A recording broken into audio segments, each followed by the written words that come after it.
आज आपल्यासोबत गप्पा मारण्यासाठी या ठिकाणी शिक्षक चळवळीचे नेते आणि शिक्षण तज्ज्ञ श्री राजकुमार कदम सर या ठिकाणी आलेले. सर नमस्कार. नमस्कार.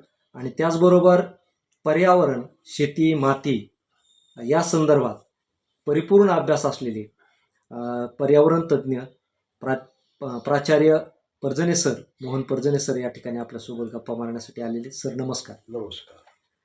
सर, तुम्हाला पहिला प्रश्न मी असा विचारतो की अलीकडं जर बघितलं तर चळवळी संपत आलेल्या आहेत किंवा त्यामध्ये थोडंसं नैराश्य आल्यासारखं, आडगळीला पडल्यासारख्या चळवळी पडल्यात. मग त्या कुठल्याही विचारधारेच्या असणार का, आणि त्या चळवळीमध्ये आता तुमच्या वयाची थोडीफार माणसं आहेत, नवीन पिढी त्याच्यामध्ये काही येत नाही.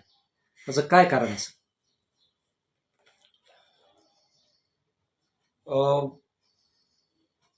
थोडंसं ऐतिहासिक दृष्ट्या आपल्याला ह्या प्रश्नाकडे बघावं लागेल. एक तर जगभरच आणि भारतात सुद्धा रशियन राज्यक्रांतीच्या नंतर पुरोगामी चळवळी म्हणा किंवा कम्युनिस्ट चळवळी म्हणा, त्याला वेग आला होता. आणि रशियन राज्यक्रांती ही जगातली पहिली अशी क्रांती होती की जिने जगाला शोषणविरहित समाज जर स्वप्न कसं आपण प्रत्यक्षात आणू शकतो याचा प्रयोग त्यांनी जगाला प्रथम दाखवला. आणि जगात असा एक प्रचंड आशावाद निर्माण झाला की अन्यायविरहित आणि शोषणविरहित समाजाची निर्मिती होऊ शकते. आणि झपाट्यानं गेली ती 2 दशकं म्हणा जगभर पुरोगामी चळवळी आणि क्रांत्या होत राहील. 12 राष्ट्रांमध्ये जवळपास कम्युनिस्ट क्रांत्या झाल्या आणि अर्ध जगावर पुरोगामी विचाराचं किंवा कम्युनिस्ट विचाराचं राज्य राहिलं. त्या काळात जगभर चळवळी वाढल्या. तरुण मुलं, कामगार, महिला, शेतकरी, शेतमजूर मोठ्या प्रमाणावरती चळवळीत आल्या आणि जगभर चळवळी वाढत राहील. म्हणजे थोडक्यात मध्यम वर्ग, गरीब, कष्टकरी आणि कामगार हे त्या काळामध्ये चळवळीमध्ये होते. मग आता प्रश्न असा आहे की आता कामगार संपलेत का या जगातून, किंवा मध्यमवर्गीय संपलेत का, किंवा गरिबी संपली का, मग चळवळी का नाही?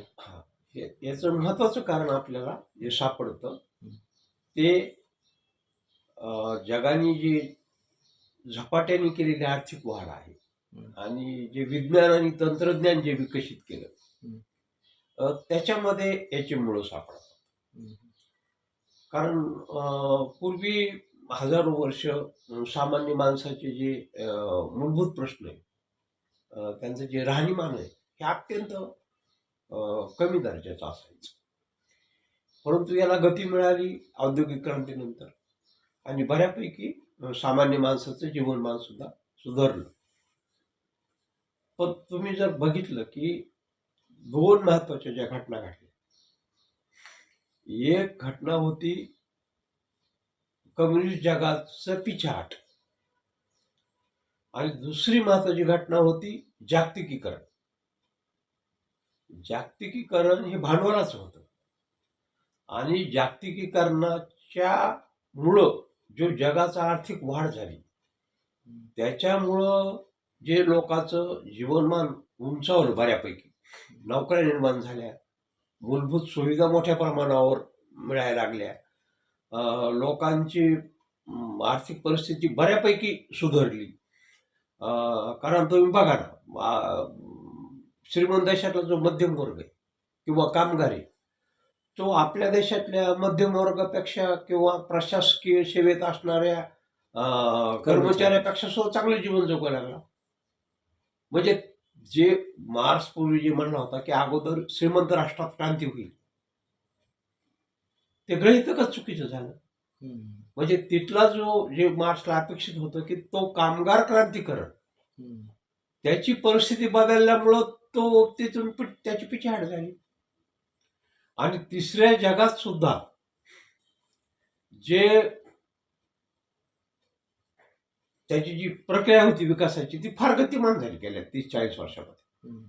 म्हणजे 1945 ते 80 पर्यंत कमी होती गती, पण 80च्या नंतर प्रचंड आर्थिक वाढ झाली जगाची, तिसऱ्या जगाची सुद्धा झाली. आता ही कशी झाली तो एक मोठा विषय आहे. पण एका गोष्टीकडे जे लोकांचं लक्ष नाही ती असं आहे की श्रीमंत देश जे श्रीमंत झाले हे तिसऱ्या जगाच्या शोषणातून झाले. आणि ज्यावेळेस तिसऱ्या जगालाच आर्थिक वाढ करण्याची वेळ आली त्यावेळेस त्याला ती कर्ज घेऊन करावं लागली. म्हणून पहिल्या जगानं किंवा श्रीमंत जगाने जी वाढ केली त्याचा पाया. तुम्ही कम्युनिस्टवाद किंवा मार्क्सवाद हे सांगायला लागला. माझा प्रश्न असा आहे की तरुण आणि विद्यार्थी चळवळीमध्ये का नाही? तेच सांगतोय मी. पण ते खूप विस्तारणं व्हायला लागलं. हा. शॉर्टमध्ये सांगा. हा. तर त्याचा परिणाम असा झाला की त्याचे आर्थिक वाढीचे बेनिफिट वेगवेगळ्या वर्गाला कमी जास्त प्रमाणात मिळाल्यामुळं चळवळीची पिछेहाट झाली. दुसरं महत्वाचं कारण असं आहे, एक तर भांडवलाचा अत्यंत गतिमानतेने विकास हे एक कारण. दुसरं कारण या भांडवलदार वर्गाने रशियाची पिछेहाट झाल्यामुळं असा अप्रचार सुरू केला की आता कम्युनिस्ट संपले, आता फक्त जगावर भांडवलशाहीचंच राज्य आहे, जागतिकीकरणाचं राज्य, खवजाचंच राज्य, खाजगीकरण, उदारीकरण. आणि याच्यामुळं मग सगळा हा जो वर्ग आहे हा वर्गाचा समाजवादी जगावरचा विश्वास कमी होत गेला आणि आर्थिक वाढीचे जगावरचा जो विश्वास आहे तो वाढत गेला. त्याच्यामुळे चळवळी पिछाड झालेली आपल्याला दिसून येत आहे. परंतु आता नव्यानं पुन्हा एकदा याच्यातून जे प्रश्न निर्माण होऊ लागले नव्यानं पुन्हा, कारण त्याचे जे बेनिफिट आहेत ते विशिष्ट वर्गाला जास्त मिळाले, काहीला मिळाले नाही. जगातल्या 14% लोकांना तर काहीच मिळालेलं नाही ह्या सगळ्या प्रक्रियेत. पण याच्यातून पुन्हा एकदा नवीन चळवळी आता जगभर निर्माण व्हायला लागल्या. आणि त्याला जोड ही होती की जे भांडवलशाहीने पर्यावरणाचे प्रश्न निर्माण केले. पूर्वी हे नव्हत्या चळवळी पर्यावरणाच्या, या चळवळी होत्या ह्या 1972च्या अगोदर नव्हत्या. त्याच्या अगोदर 4 प्रकारच्या चळवळी जगाने पाहिल्या. पहिली चळवळ काय होती सगळ्यात महत्वाची, कम्युनिस्ट चळवळी. दुसरी चळवळी काय होत्या, राजकीय चळवळ होत्या, आमच्या देशाला स्वातंत्र्य द्या, स्वातंत्र्य लढ्याच्या चळवळी. तिसऱ्या चळवळी काय होत्या, सवर्ण विरुद्ध दलित किंवा गोरी विरुद्ध काळे. आणि चौथ्या प्रकारच्या चळवळी काय होत्या, स्त्री पुरुष समानता. तर ह्या सगळ्या चळवळी होत्या कधीपर्यंत, 90-80 पर्यंत. पण त्यात अजून काय भर पडली आता नवीन, पर्यावरणाच्या चळवळी. सध्या कुठल्या चळवळीची गरज आहे? सध्या जागतिक पर्यावरण चळवळीची गरज, कारण सगळे प्रश्न त्याच्यामध्ये आता अंतर्भूत झाले. कारण आता दुसरा प्रश्न सरला विचारतो की सरने आता ते पुरोगामी, कम्युनिस्ट असे काही शब्द उच्चारले. आता ही नवीन पिढी आहे, त्यांना हे शब्द नवीन वाटते. तर तुम्ही हे पुरोगामी म्हणजे काय हे नीट सांगा. तुम्ही जगामध्ये आहे ती परिस्थिती म्हणजे ज्यांना अनुकूल आहे ती परिस्थिती कायम राहावी असं म्हणणारा एक वर्ग असतो. आणि ज्यांचं शोषण होतंय त्यांना हे आपलं शोषण कमी कसं होईल किंवा उच्च वर्गाला मिळणारे लाभ आपल्याला कसे मिळतील हा एक वर्ग असतो. आणि त्याच्यामध्ये सतत संघर्ष चालू असतो. म्हणजे ज्याच्याकडे आहे त्याला वाटतं आपल्याकडेच राहिलं पाहिजे, आणि ज्याच्याकडे नाही त्याला वाटतं ते आपल्याला मिळालं पाहिजे. आणि ही मिळायची खरी सुरुवात जी आता सरांनी सांगितलं की 1917 साली जेव्हा रशियन राज्यक्रांती झाली तेव्हा श्रमिक वर्ग, कष्टकरी वर्ग हा मानवी इतिहासामध्ये सगळ्यात प्रथम सत्ताधारी झाली. आणि त्याच्यानंतर जो उत्साह श्रमिकामध्ये वाढला, शेतकऱ्यामध्ये वाढला, कामगारामध्ये वाढला. आणि अर्ध्या जगावर श्रमिकांचं राज्य, म्हणजे बघा अर्ध्या जगावर कष्टकऱ्यांचं राज्य, कामगारांचं राज्य, शेतकऱ्यांचं राज्य. परंतु त्यानंतर त्यांना जे मिळत गेलं, चळवळी करून हे जे मिळालं, आणि हे सगळं मिळाल्याच्या नंतर जो वर्ग जन्माला आला त्याला त्याचं काही मोलच नाही, त्याला काही माहीतच नाही. आणि भांडवलशाहीनं वर्धने सर एक डाव टाकला की कामगारांच्या, श्रमिकांच्या ज्या मागण्या आहेत त्या चळवळ करण्याच्या पूर्वीच मान्य करायच्या.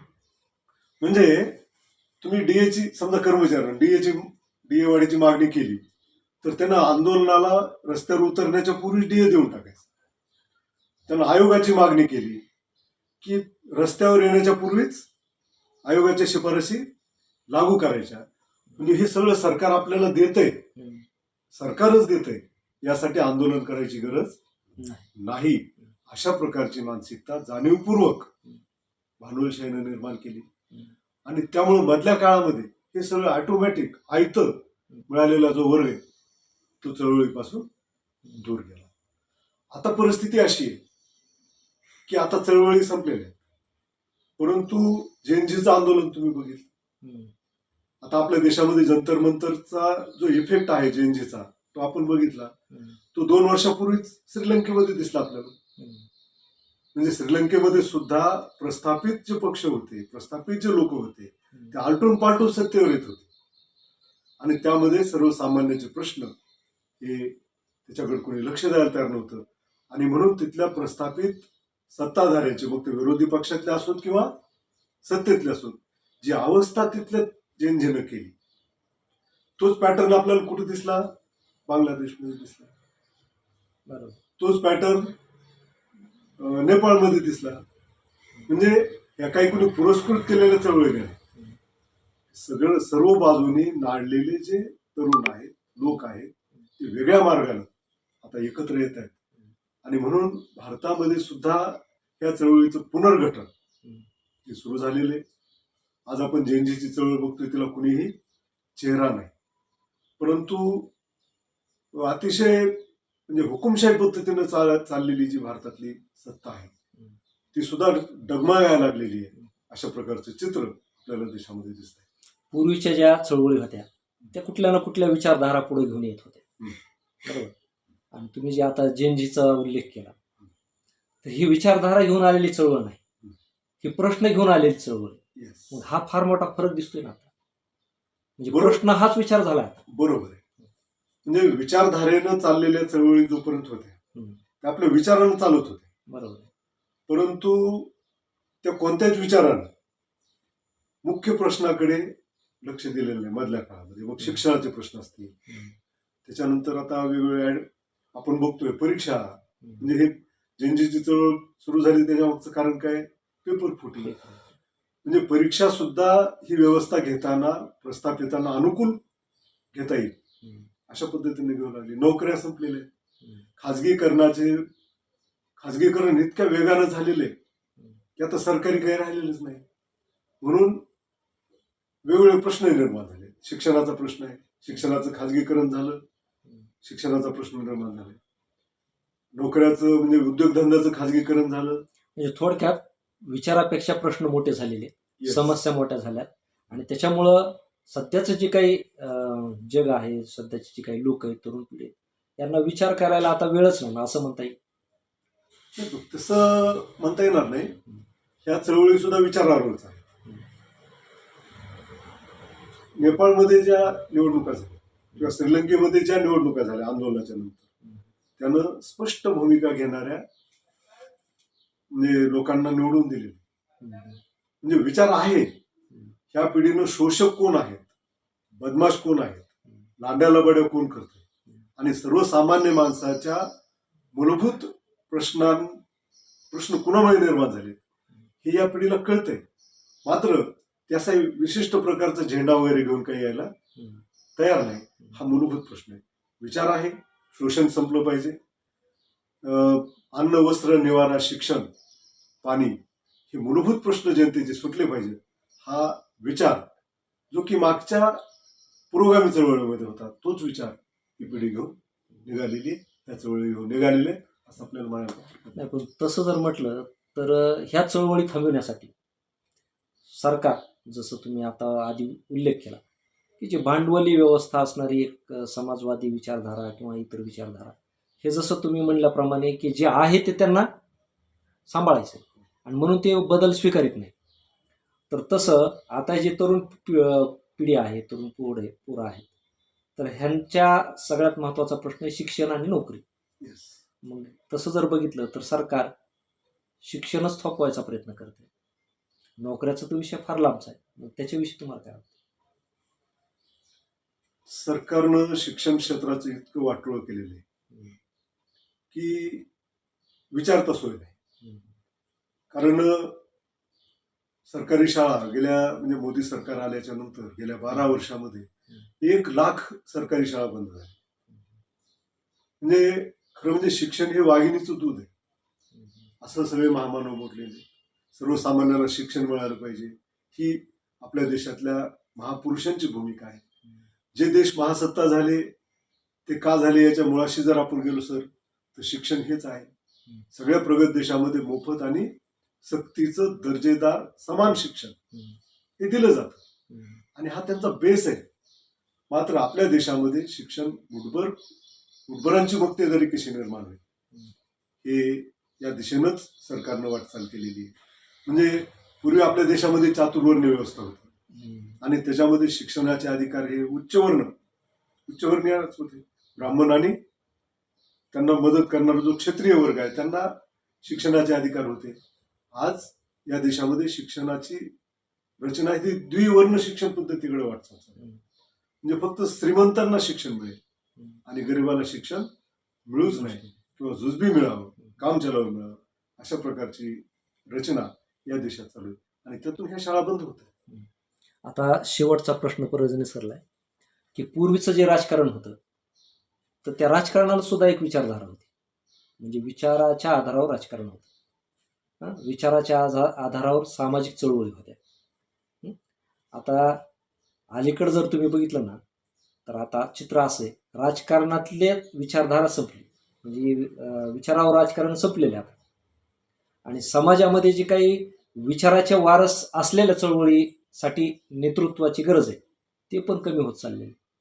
मग आता ह्या दोन्ही गोष्टीचा जे काही खांदा आहे मजबूत तो नाही आहे. एक तर राजकारणात पण नाही, सामाजिक चळवळीत पण नाही. मग हे टिकणार कसं, चालणार कसं? आता याच्यात पुन्हा याच्याकडं थोडं आपल्याला ऐतिहासिक दृष्ट्याच बघावं लागतं. वरवर पाहून या प्रश्नाचं उत्तर आपल्याला नाही शोधता येत. एक मिनिट. तर अलीकडच्या काळात आपण जर पाहिलं की हे दिसून येतं ना की सत्ता आणि संपत्ती हिला अग्रक्रम देण्यात आलाय आणि सत्ता आणि संपत्ती म्हणजेच भांडवलशाही. म्हणजे जास्तीत जास्त नफा कसा कमवायचा हेच भांडवलशाहीचं ध्येय. मग जो कोणी आर्थिक वाढीचा विचार आणि नफ्याचा विचार मांडल त्याच्याकडे सगळे जाऊ लागले. आता तुम्ही भारतात बघितलं की काँग्रेसच्या काळातला जो विकासाचा दर होता आणि भाजपच्या काळातला जो विकासाचा दर होता यात फरक आहे. म्हणजे भाजपने फार लवकर विकास केला. मग ते विकास करता वेळेस त्याला ज्या ज्या म्हणजे साधनाचा वापर करता येईल, पक्ष फोडण्यापासून, माणसं फोडण्यापासून, बुद्धिभेद करण्यापासून, चुकीचा विचार लोकां सगळं केलं त्यांनी. आणि याला जो पर्यायी विचार मग समोर यायला पाहिजे तो विचार समोर आलेला. कारण शेवटी एक पद्धत आहे मार्क्सवाद ज्याला आपण म्हणतो त्याची, किंवा समाजाचं विश्लेषण करायचं.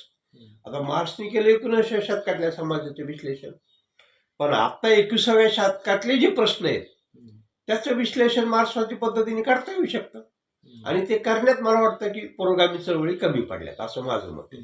तर ती वैचारिक स्पष्टता आणि कार्यक्रम, पर्यायी कार्यक्रम जोपर्यंत तुम्ही देणार नाही तोपर्यंत नवीन चळवळी आणि नवीन पिढीमध्ये ती मूल्ये.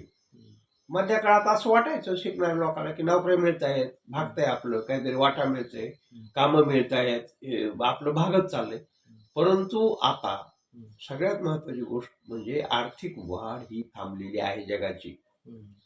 2008ला 21व्या शतकातलं जे आर्थिक संकट सुरू झालेलं तो आजही थांबलेलं नाही. ते फक्त अधिकाधिक समाजाला किंवा देशाला कर्जबाजारी करून ते पुढे ढकलण्याचा प्रयत्न करतायत. आणि यातून जगभर आता नवीन चळवळी उभा राहिल्यात हे आपल्याला दिसतंय. म्हणजे हे जे प्रत्येक देश कर्ज घेत आहेत ते त्यासाठी घेत आहेत म्हणायचं. कर्ज घेऊन राष्ट्र चालवले जाते. कर्ज घेऊनच तुमच्या विकासाला गती दिली जाते आणि त्याचे बेनिफिट वेगवेगळ्या वर्गाला वाटून देण्याचा प्रयत्न केला जातो थोडेफार.